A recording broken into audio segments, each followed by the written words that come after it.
Our picture of the Viking world would be irrevocably altered by an archaeological find that took place in 1957 close to Roskilde, which was the capital of the Viking civilization in Denmark. The lengthy fjord that stretches from the suburbs of Copenhagen to the Kattegat Strait was the location where a party of sports divers discovered 5 Viking ships that were substantially undamaged. These ships were found north of the city. Prior to the completion of the comprehensive investigation of the discovery, it would need a considerable amount of time, 5 years, to finish the necessary administration and organization. The damming and draining of a portion of the channel, which took place in 1962, finally brought to light the early medieval history of Denmark in all its splendor. These vessels, which were intentionally sunk by kings in the 11th century as a makeshift stronghold against sea adversaries, provided a perspective that was one of a kind on the daily lives of Vikings. They provided a practical perspective on Viking navigation and fighting, in contrast to the ceremonial ship burials that were common at the time. A period of time that is commonly referred to as the Dark Ages, and during which there was a dearth of literature, was illuminated by this discovery. It was not until at least a century later that chroniclers such as Saxo Grammaticus and Snorri Sturluson started writing down the oral tales that their predecessors had passed down the generations before them. These epic tales, which are replete with heroes, villains, and travels of epic proportions, frequently make reference to enormous dragon ships that were suitable for kings and were manned by hundreds of warriors.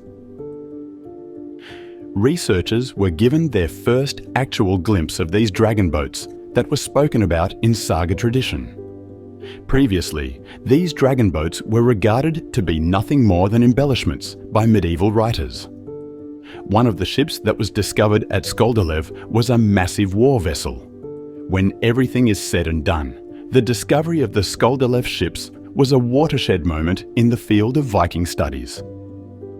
It provided a one-of-a-kind look into a historical epoch that could have otherwise been lost to the mists of time.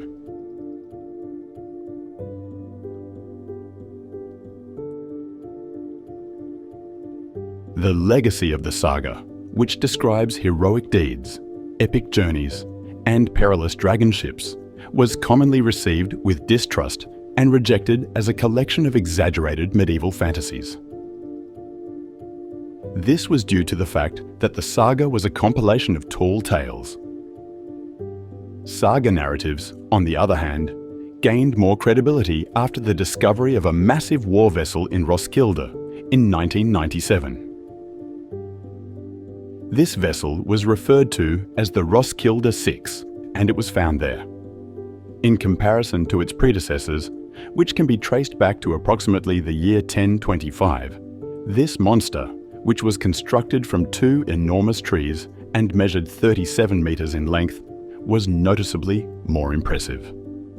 There was a set of pieces known as the Roskilde 6 that were intended to demonstrate the majesty and power of Viking monarchs.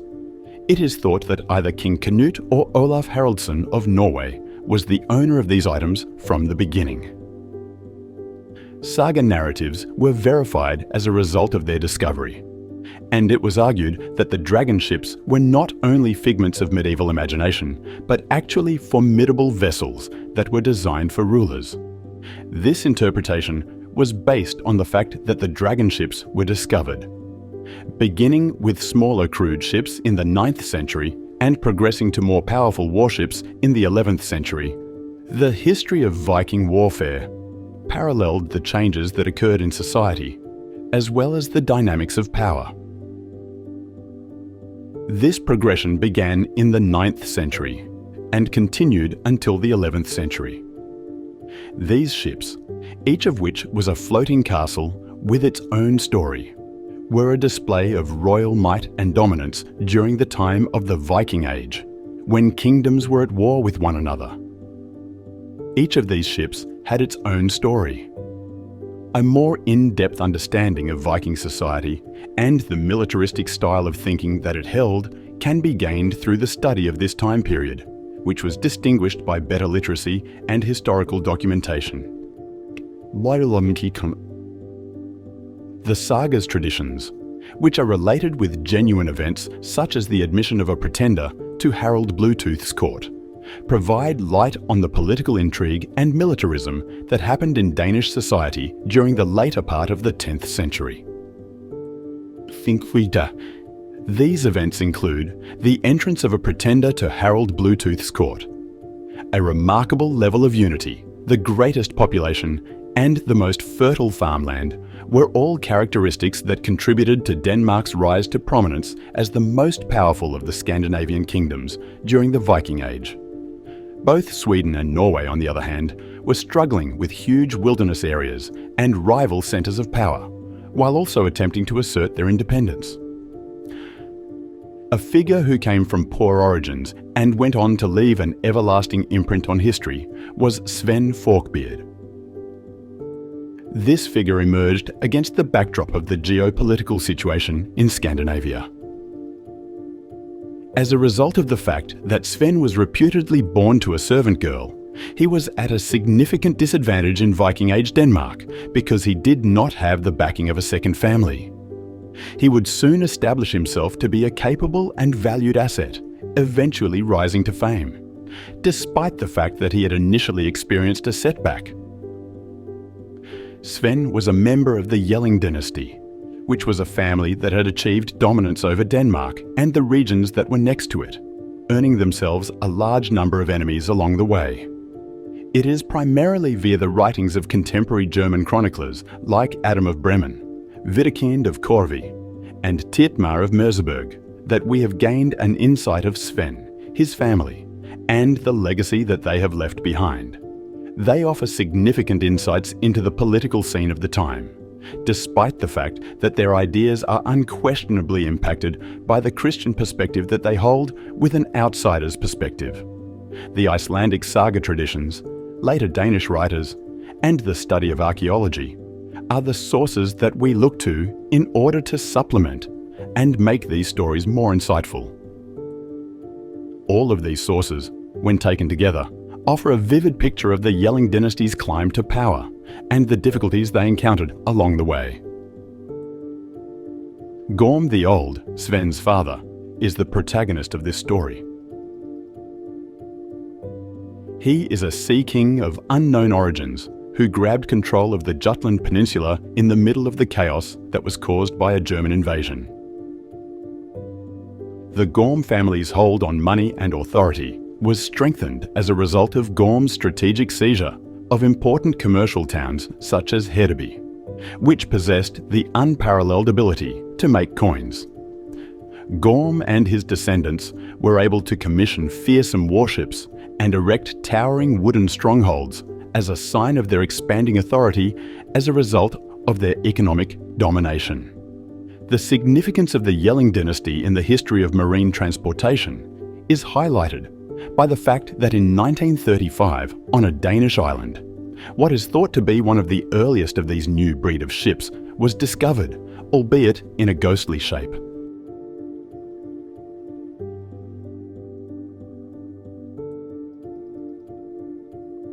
As a tribute to the maritime skill of the Viking Age, the Ladby ship, which is characterized by its unusual dragon-headed prow and remarkable dimensions of about 22 meters in length and 2.9 meters in breadth, stands as a testament.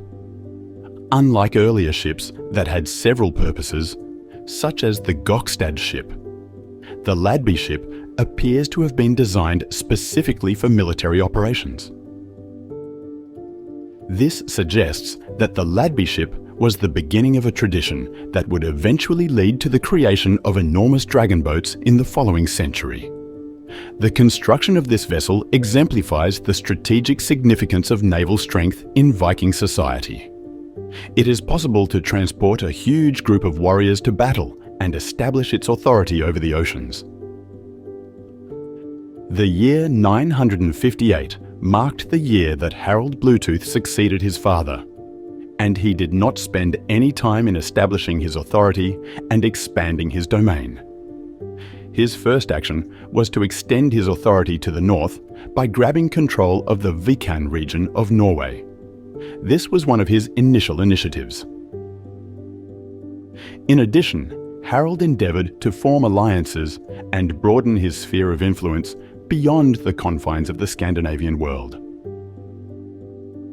Harold's aspirations for regional hegemony were demonstrated by the fact that he provided assistance to Richard the Fearless, the Count of Normandy, in his fight against the powerful West Frankish magnates. On the other hand, Harold's ambitions were met with a strong obstacle in the form of East Francia, which was another descendant of Charlemagne's Carolingian Empire. During the reign of Otto I, East Francia became the most powerful monarchy in Europe, which posed a considerable challenge to Harold's ambitions when he was in power. A significant amount of the German monarch's influence was felt in Denmark, which resulted in the Viking Age, the refortification of the Dannevirke, and, in the long run, led to the move of the Danish capital from Jelling to Roskilde. In spite of these mammoth efforts, Harold Bluetooth discovered that he was unable to completely oppose German intrusions into his territory. This led to discussion over the reasons for his decision to convert to Christianity. Harold's eventual conversion to Christianity was likely influenced by a combination of factors, including Christian doctrine that emphasizes the divine right of kings and the allure of new trade opportunities with Christian kingdoms. Some people believe that his conversion may have initially been a strategic maneuver to garner support and protection from Christian rulers. However, others believe that this may not have been the case. In order to further solidify his dedication to his newly discovered faith, Harold performed the symbolic act of reinterring his father in a Christian burial for him. Throughout the entirety of his reign, Harold's power continued to grow, as seen by more territorial conquests and strategic alliances. In 970, Håkon, the son of the Jarl of Lade, who had been murdered, went back to Lade to claim his birthright, which was the province of Lade, which is located in the extreme north of Norway. The old ally of Håkon, Harald Greycloak, who was the last surviving son of Eric Bludaxe, the man who had murdered Håkon's father, was overthrown by Harold, who aided Håkon in his efforts to do so. Harold was able to obtain Håkon's allegiance and the cession of southern Norway to Denmark in exchange for his assistance. Furthermore, Harold's reign expanded into countries such as Volyn, which is located in what is now Poland, indicating the breadth of his ambitions beyond the realm of Scandinavia.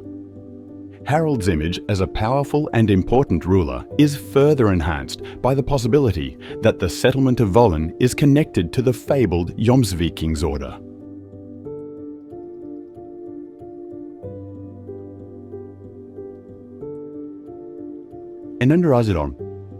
When it comes to the chronicles of Viking history, glimpses into their life frequently emerge from sources that are not expected, such as the stories of travelling merchants like Altatushi. A fresh viewpoint on the Viking Age is provided by his uncommon portrayal of Volyn on the Baltic as being more remarkable than Hedeby.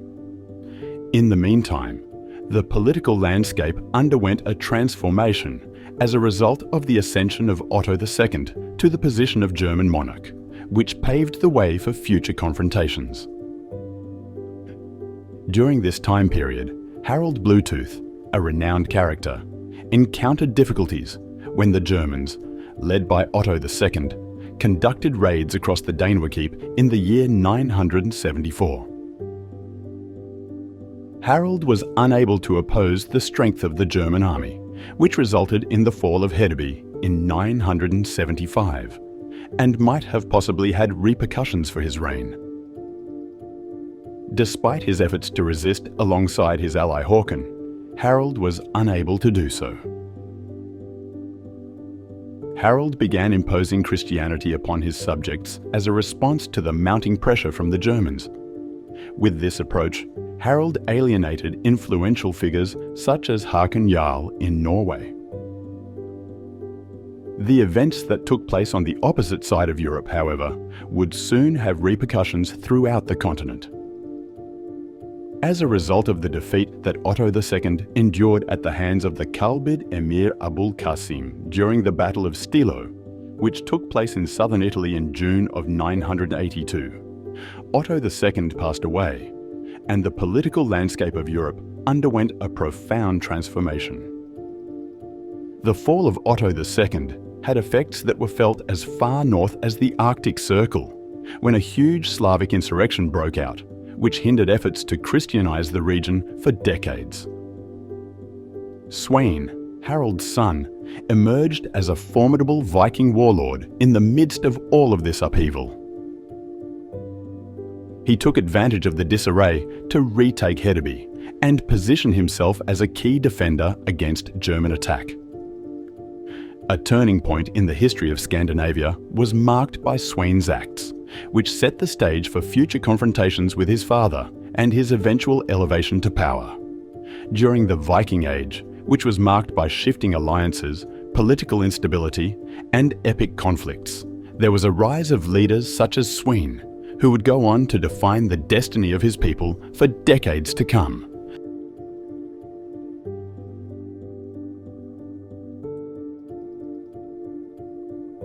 Kjartan. When it comes to reconstructing the life of Sweyn Forkbeard, the saga of Olaf Haraldsson, which was penned by Snorri Sturluson in the 13th century, is the primary source that we have utilized. Although it was composed considerably later, Snorri's saga draws a significant amount of inspiration from skaldic poetry. This is the case despite the fact that it was written.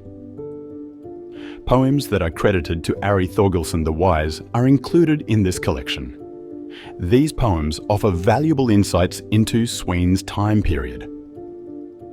Regardless of this, Sweyn's childhood remains cloaked in mystery, and there are conflicting accounts regarding the events that occurred during this time period. The archaeological discoveries shed light on a unique narrative, which indicates that Sweyn was raised in a Christian environment and possessed political acumen. Sweyn is portrayed by Adam of Bremen as a pagan leader, who is typically understood to be related with the Ashrakon, with the folk figure Palnatoke. The results of archaeological excavations, on the other hand, suggest that Sweyn was in fact a Christian. In the vicinity of the year 986, Sweyn's ascension to prominence occurred at the same time that his father, Harald Bluetooth, was falling from power.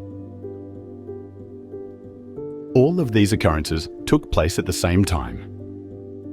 Sweyn's uprising against German invaders was sparked by the events surrounding Harald's death, which may have been influenced by factors such as taxes and religious policy. Sweyn's rebellion was a direct result of these circumstances. The uprising led by Sweyn was supported by allies such as Håkon Jarl of Norway and possibly Eric the Victorious of Sweden. He was able to defend his position as a result of Sweyn's military prowess and strategic connections, which led to engagements such as the sea-borne raid on Håkon Jarl's citadel and the marital alliance with Geitha, who was the sister of Duke Boleslav of Poland. Both of these events were successful. Sweyn's acts are beyond a reasonable doubt evidence of his ambition and diplomatic aptitude, which are utilized in order to successfully negotiate the complex geopolitical terrain of medieval Scandinavia. Sweyn's travels included both Viking raids and maritime endeavors, both of which contributed to the spread of his control and the consolidation of his legacy as a formidable ruler. Sweyn's voyages were characterized by both of these aspects. It is because of the mythical stories that surround Sweyn's rule that his historical story is loaded with layers of mystery and intrigue. An illustration of this can be seen in the narrative that takes place on a small island chain located off the southwestern borders of the United Kingdom. As a consequence of this, Sween Forkbeard becomes a person of great significance in the overall history of the Vikings. In his legacy, historical tales are intertwined with myth and folklore, which poses a difficulty to historians who are striving to make sense of the complicated historical events that occurred during his era. The Scilly Isles, which are an archipelago that is located off the southwestern shores of Britain, surprised everyone by becoming a shelter for hermits and holy men during the stormy period of the Viking Age. The Scilly Isles are located in the middle of the Atlantic Ocean. This occurred in the midst of the upheaval that was brought about by the invasions and enslavement efforts of the Vikings. A figure of tremendous renown arrived among these windswept islands, commanding a vast fleet of ships that were larger than many of the armies that were dispersed across the terrain during that time period when they were present. This figure was able to land on these islands. Before ascending to the position of leader of his own private army, he was shaped in the crucible of slavery and servitude, despite the fact that he was a prince of Norway by blood.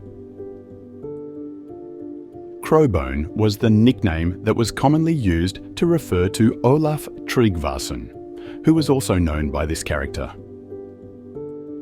In a manner that is reminiscent of the stories that have been told in the past, Olaf's journey to the Scilly Isles was filled with obstacles and hardships. Olaf's early years were defined by a great deal of struggle, despite the fact that he was born into a noble family and was a descendant of Harald Finehair, the famed first king of Norway. Despite these factors, Olaf's early years were marked negatively. His predilection for pagan divination, a skill that he honed during his difficult time spent as a slave in the Baltic Sea, most likely in the vicinity of what is now Estonia, is the source of his moniker, Crowbone, which may be traced back to his proclivity for the practice. When Olaf was finally freed, he found himself working for the Rus to fulfill his duties. Prince Vladimir, whose men had previously served the legendary Håkon Jarl, was in charge of him. He was responsible for his leadership. When it came down to it, Olaf made the decision to go his own way and eventually tied the knot in the Baltic region and subsequently in Ireland. His dynastic connections were strengthened as a result, and his area of power was expanded as a result of this. His attention was pulled to the Scilly Isles, an area that was steeped in mystery and intrigue, while Olaf was occupied in his travels and forging alliances. The Scilly Isles were filled with mystery and intrigue. And key turning point happened when Olaf came face to face with a Christian hermit on these desolate shores, despite the fact that he adhered to pagan beliefs and customs. This encounter was a significant turning moment. As the story goes, the hermit is claimed to have presented Olaf with an offer of a kingdom in exchange for Olaf's decision to become a Christian. In spite of the fact that the particulars of this encounter are still shrouded in mystery, it serves to bring to light the shifting power dynamics and religious dynamics that existed in the world during the medieval period. During this time period, the Viking Age had left an indelible mark on the landscape of Britain, which was situated on the same body of water as the rest of the world. Anglo-Saxon England, which had been a realm of relative peace under rulers such as Edgar the Pacifier, found itself beset by disputes within its own ranks, as well as challenges from the outside world. However, both of these factors contributed to the country's predicament. A collapse in central authority occurred, which, when combined with factionalism within the court and the dispersion of society, created a climate that was suitable to Viking assaults. This environment was established as a result of the combination of these three factors. In addition to having control across the western coastlines, the descendants of Ivar the Boneless most notably the Uyghur, were responsible for turning the ocean into a safe haven for piracy and looting. The richness of England was ultimately a contributing factor in the country's downfall at the time that Viking longships were looting coastal villages and commercial hubs while they were sailing across the waters of England. These assaults were particularly devastating to cities like Southampton, Thanet, and London, which led to the annihilation of their populations and the collapse of their economies. These cities were particularly badly struck by these assaults. The Anglo-Saxon Chronicle, which decried the constant assault of Viking invasions year after year, recalled these dreary days. The Chronicle was written in the Middle English language. After Olaf Tryggvason landed with his powerful fleet in the year 991, a significant turning point happened in the history of the world. As a symbol of the recovery of strength among the Vikings, his raids on Folkestone, Sandwich, Ipswich, and Maldon heralded the beginning of a new chapter in the stormy history of England. His exploits also marked the beginning of a new chapter in British history. In the midst of the turmoil that was brought on by Viking attacks and the resistance of the English, Olaf's ambitions were a significant factor. Not only would the actions he carried out in Britain leave an indelible stamp on his legacy, but they would also have an effect on the way history occurred. However, the precise extent of his influence is still a question of debate and interpretation. This is the case even now. A total of 93 ships were brought to Folkestone by Olaf, who then proceeded to undertake raids all around the town. He then proceeded on to Sandwich, and from Sandwich to Ipswich, where he eventually controlled the entire landmass. From there, he headed to Sandwich. Eventually, he arrived at Maldon and settled in.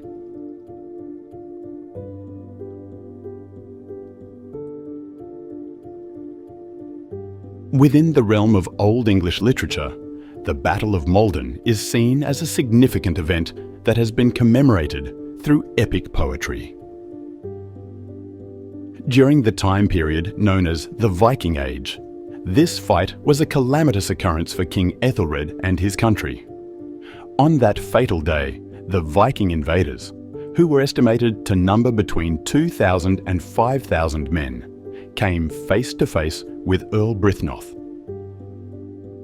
Earl Brithnoth cemented his position in legend by killing himself in battle, alongside the Essex Fjord. When we move forward in time to the year 994, the saga tradition weaves the story together with the arrival of an unexpected ally named Sven Forkbeard. He sails from Denmark to join the upheaval that is occurring in England. Sven and Crowbone, as Olaf Tryggvason is known, are the leaders of a combined force of 94 ships that operate throughout Essex, Kent, Sussex, and Hampshire. They are responsible for conducting raids across these regions. The culmination of their campaign, which was marked by an unsuccessful attempt to take control of London, is a merciless rampage over the countryside of England, leaving destruction in their wake. On the other hand, by the year 995, Olaf Tryggvason goes through a tremendous shift, which causes the tide to begin to turn. His baptism, which was performed by the Bishop of Winchester and took place with King Ethelred serving as his godfather, is a momentous occasion. It is hypothesized that Olaf gives up his territorial ambitions in England as a result of Ethelred's sponsorship, which may or may not be accompanied by a hefty bribe. Despite this, Olaf's ambitions to become powerful are not even close to being fulfilled. Olaf, upon his return to Norway, seizes the opportunity afforded by the power vacuum that has been left behind as a result of the death of Håkon Jarl, a veteran warlord and priest king respectively. Olaf succeeds to the throne, albeit through the use of force and brutality, with the assistance of Haakon's sons. His reign of terror stretches beyond the limits of Norway, engulfing Iceland and the Orkney Islands as one of its territories. Notoriety is earned by Olaf as a result of his autocratic reign, which solidifies his position as one of the most notorious people in the history of the Vikings. During Olaf's ascent to power, he was responsible for the commissioning of a magnificent ship that was given the name the Long Serpent. Olaf's maritime prowess and his goals for control are represented by this magnificent warship, which was painstakingly made and richly decorated. The descriptions of the ship's size, design, and luxurious features highlight the significance of the ship in Viking culture and combat. These descriptions also serve as a testament to Olaf's ambition and authority. As the level of tension between Olaf Tryggvason and Sven Forkbeard continues to rise, the stage is being prepared for a confrontation that will be decisive. This crucial combat takes place in the year 1000, with Olaf's flagship, the Long Serpent, going up against Sven's vessel. The outcome of this battle is determined by the outcome of the conflict. Sven is able to unify Denmark and Norway under his authority as a result of the conclusion of this confrontation, which confirms Olaf's demise and makes it possible for him to bring about his own unification. There is a striking contrast between Olaf's reign of terror and the manner that Sven Forkbeard takes to governing. Sven strengthens his power over Denmark and Norway by using English priests and engaging in individual raids. This marks the beginning of a new era that is marked by diplomatic intrigues and strategic alliances. In the meantime, the legacy of Viking raids and conquests has left the Anglo-Danish population of England in a condition of vulnerability and division, highlighting the lasting impact that this turbulent moment in history has had.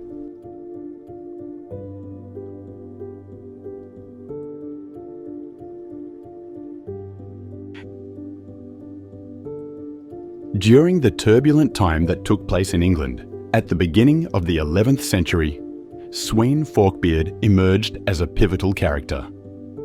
This is considered to be one of the most significant moments in the history of the region. From the time when Sweyn returned to England in the year 1002, there was a great deal of conflict and tension in the country. Incidents such as the massacre that took place on St. Brice's Day, which provided as a pretext for his invasion, were the driving force for this. Sweyn was finally successful in achieving his goal, which was to be accepted as ruler by the Dane law and to force King Aethelred to leave to Normandy. This was accomplished in the year 1013. After many years of turmoil and invasions by Vikings, this ambition was finally achieved for the first time. An enormous achievement in the annals of history, Sweyn's construction of a new capital at Gainsborough marked the beginning of his dominion over Denmark, England, and Norway. Gainsborough was the location of the new capital. On the other hand, Sweyn's reign in England did not last for even a short period of time. The power vacuum that he left behind and the period of violent turbulence that followed were both caused by his departure at the beginning of February 1014, which was only 5 weeks after he had left. Due to the fact that Danish mercenary commanders, Anglo-Saxon lords, and Viking marauders were all competing for control of the land, war broke out over the remnants of Sweyn's empire. In spite of the fact that Sweyn had selected his son Canute as his heir, the Witan, who were the ruling council of elders in England, sent an invitation to King Aethelred to return from his exile in Normandy. King Aethelred accepted the call. The efforts that Aethelred made to regain control of his realm were met with a series of challenges of varying degrees of difficulty. Aethelred had a difficult time reclaiming control of the capital because the Danish loyalists were able to conceal it behind superb river defences at London Bridge. This made it easier for them to maintain their position. During the course of Ethelred's efforts to reclaim the throne, he made a request for the help of mercenaries from Scandinavia. Among these individuals was a young Norwegian by the name of Olaf Haraldsson. There were a number of incidents that took place, one of which was a significant fight that took place at London Bridge. A confrontation between Sweyn's allies and Olaf's soldiers took place during this battle. The goal of the conflict was to reinstate Ethelred to his position as ruler. During this time period, Olaf Haraldsson, who was also referred to as the Stout, distinguished himself as a formidable fighter. One could trace his royal ancestry all the way back to Harald Finehair, the first king of Norway. He was a member of the royal family. In spite of the fact that he had been kicked out of his nation as a consequence of Danish supremacy and political manipulation, Olaf rose to notoriety by participating in raiding activities in the Baltic region and battling against opposing soldiers in Finnmark. Around the year 1010, Olaf and his warriors most likely arrived in England during the stormy age of fighting and power struggles that marked the beginning of the Middle Ages. It was with the expectation of becoming wealthy and securing employment as mercenaries that they travelled to that location. A vacancy was created as a result of Sweyn Forkbeard's passing, which resulted in greater instability during the ongoing struggle for authority. Because of this, the situation became much more dire.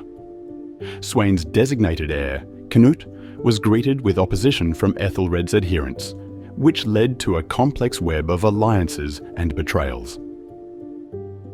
Canute faced opposition from Ethelred's followers. As soon as everything was said and done, Ethelred was able to regain the crown, and he did it by carrying out a series of harsh retributions against Danish loyalists. Olaf Haraldsson, in the meantime, continued to rise to prominence, earning a place in history as one of the most fearsome persons of his era as a result of his adventures and military prowess.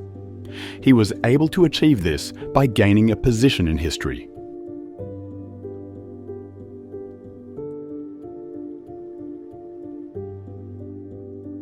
The story of Olaf Haraldsson, also known as Olaf the Stout, takes place against the backdrop of shifting alliances, territorial ambitions, and the clash of cultures in the turbulent environment of medieval Europe. Olaf Haraldsson was also known as Olaf the Stout. Despite the fact that Olaf's life and actions are sometimes veiled in myth and folklore, a significant portion of what we know about him comes from historical reports and sagas that provide insights into his life experience. The trip that Olaf takes into the annals of history is linked with the larger Scandinavian tradition of exiled sea kings who are attempting to regain their kingdoms or carve out new regions before returning to their homelands. According to the chronicles of the 900s, this tradition, which is deeply ingrained in the history of the region, gained dependability, indicating a pattern of royal and aristocratic dynasties pursuing power through conquest and strategic alliances. The fact that Olaf is said to have taken part in the Siege of Canterbury in the year 1011 is a significant and noteworthy incident in his story. In addition to Thorkel the Tall, the commander of the Jomsvikings, Olaf most certainly participated in this campaign, which demonstrated his readiness to get involved in the power conflicts that were taking place during that time period. Olaf's choice to join the siege may have been inspired by Thorkel's alliance with King Ethelred of England, rather than the Danish crown. This decision may have set the stage for Olaf's future undertakings. In the year 1013, Sweyn Forkbeard launched an enormous invasion of England, which marked a turning point in the power dynamics related to the North Sea.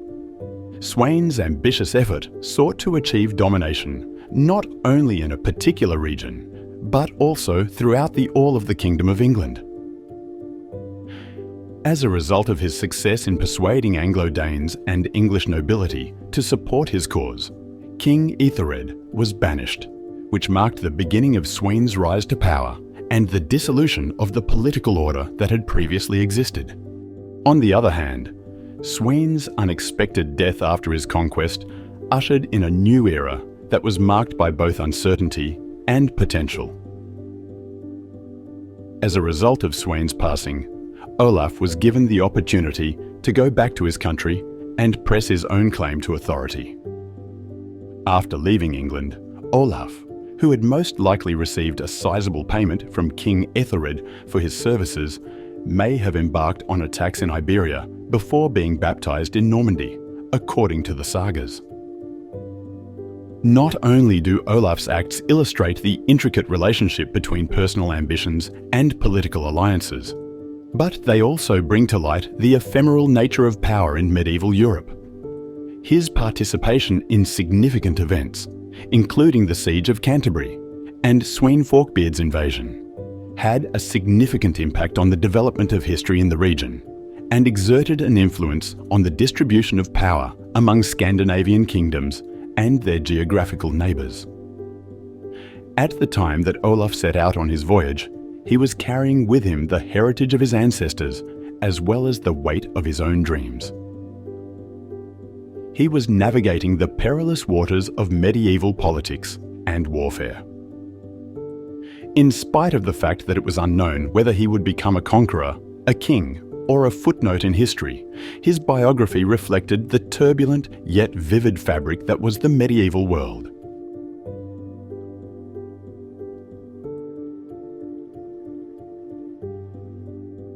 On the unstable terrain of medieval Scandinavia and England, the ascent of notable personalities like Olaf Haraldsson and Canute heralded enormous transformations in power relations and the direction of history.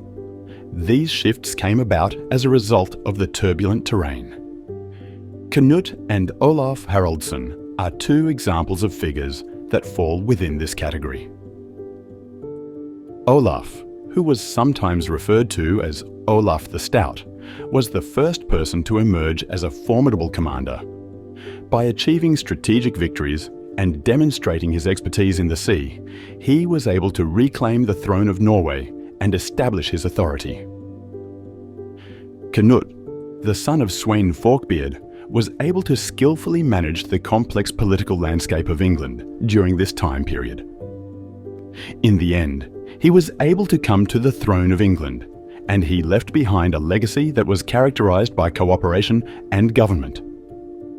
It was at the time that Olaf Haraldsson returned to Norway that a fundamental shift occurred in the history of the country.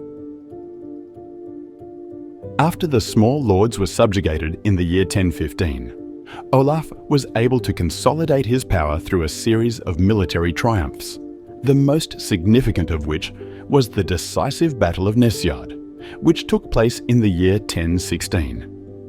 Olaf was able to strengthen his control and put Norway together under his leadership as a result of this victory. Through the commissioning of the construction of massive Viking longships like the Bison and the Karl's Head, Olaf was able to demonstrate his commitment to naval dominance and the projection of power on both the domestic and international levels. His authority and his aspirations to become a marine explorer were represented by these longships. After Sweyn Forkbeard, Sinut's father, passed away, Canute began his journey to become the King of England. He was determined to succeed his father. In the same time period as Olaf was working to strengthen his position of control in Norway, this endeavour was also taking place. Canute, who was promised England but did not have a country to support him, formed a broad coalition of forces in order to recapture the kingdom. These armies included Danes, Norwegians, Swedes, Poles, and troops from other countries. Sinute's powerful navy launched an invasion of England, which resulted in the country's easy conquest and subsequent division among his allies. Alongside him were seasoned leaders such as Thorkel the Tall and Jarl Erik Håkonsson, who were also on his side. He was accompanied by these individuals. In the beginning, Edmund Ironside, who was Ethelred's son, put up some fight. Nevertheless, in the end, Sinute's forces were victorious and were able to secure territories all throughout England's domain. In contrast to merely subjugating the English, Canute made it quite obvious that he was willing to collaborate with them, which is a significant advancement.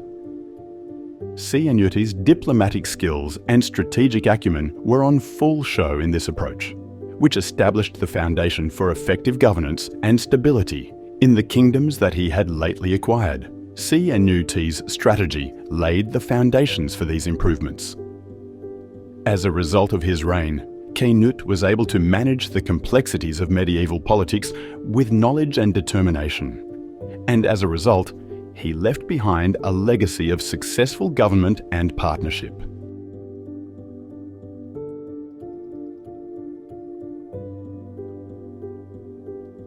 The reign of Canute, which was defined by his consolidation of power, expansion of lands, maritime dominance, economic superiority, military campaigns, cultural ambitions, and enduring legacy, was a significant chapter in the history of Scandinavia. It was a chapter that emphasized an important chapter in the history of Scandinavia. Sinute's marriage to Emma of Normandy, who was Ethelred's widow, was one of the most significant reasons that led to his success in solidifying his position. This was one of the most crucial variables at the time. Not only did this alliance strengthen his hold on power in England, but it also helped him establish relationships with influential Norman dynasties, such as Godwin of Wessex and Leofwine of Mercia. Every single one of these coalitions was a direct consequence of this marriage. By forming these agreements, Canute was able to extend his sphere of influence beyond the English Channel, so establishing himself as a powerful ruler in the region. This allowed him to establish himself throughout the region. More than just the borders of England and Denmark, the dominion of Canute encompassed places such as the Irish Sea and the Scottish Islands, both of which had been influenced by Norse culture for a substantial amount of time. Sinute's dominion went beyond the borders of England and Denmark. Ireland, the Isle of Man, and even Strathclyde were some instances of regions that displayed distinctive Norse identities. Other examples include Strathclyde. As an illustration, royal burials sometimes took place in boats, which is indicative of the deeply ingrained pagan practices that were prevalent at the time. The fact that even countries such as Galloway exhibited hints of adopting Norse customs is evidence of the broad influence that Sinute's reign had. This is evidence that can be observed around the world. The foundation of Sinute's authority was his dominance in the maritime sphere, which was illustrated by the construction of magnificent dragon-headed ships such as the Roskilde 6.